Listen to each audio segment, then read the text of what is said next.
আমাদের রাজ্যের রাজ্যবাসীর পাশাপাশি এই ব্রিজকে অতি সত্বর সম্পূর্ণ করে এই এলাকার মানুষ এসে এখানে যখন কোনো নির্বাচন আসে অঞ্চলের মধ্যে বিশেষ করে পৌর যে নাগরিক পরিষেবা এই নাগরিক পরিষেবা বর্তমান যে রাজ্য সরকার বিজেপি নেতৃত্বাধীন আইপিএফটি এবং করব আমরা লক্ষ্য করেছি আমাদের পক্ষ থেকে আমরা অভয়নগরের পার্টির পক্ষ থেকে এই বিষয়গুলি মানুষের করতে গেলে পরে কিছু লোক যারা এই সমস্ত অরাজকতা থেকে খোলা জলে যারা মাছ শিকার করেন এরা তো নাখুশ হবে নেই,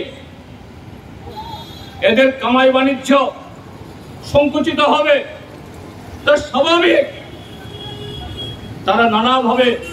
বাধা সৃষ্টি করতে পারে, বাধা সৃষ্টি করছেও, কিন্তু অকুতু ভয়ে ঐক্যবদ্ধ হয়ে আমাদের আগামী দিনে আমাদের এই প্রচেষ্টা জারি রাখতে হবে। এখানে আমাদের অঞ্চল সম্পাদক বলেছেন গত এক পক্ষ কাল ধরে তারা যখন বিভিন্ন গলিতে গেছেন, পাড়াতে গেছেন, বিভিন্ন বাড়িতে গেছেন, জনগণের তরফ থেকে অভূতপূর্ব সাড়া পেয়েছেন। এটাই দস্তর, এটাই বাস্তব। কাজে আগামী দিনেও এইভাবে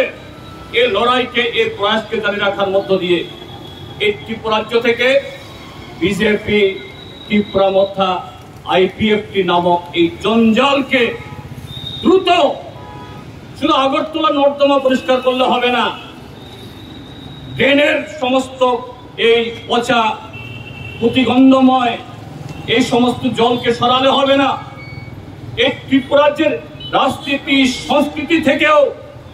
বিজেপি ত্রিপুরা মথা আইপিএফটি নামক জঞ্জালকে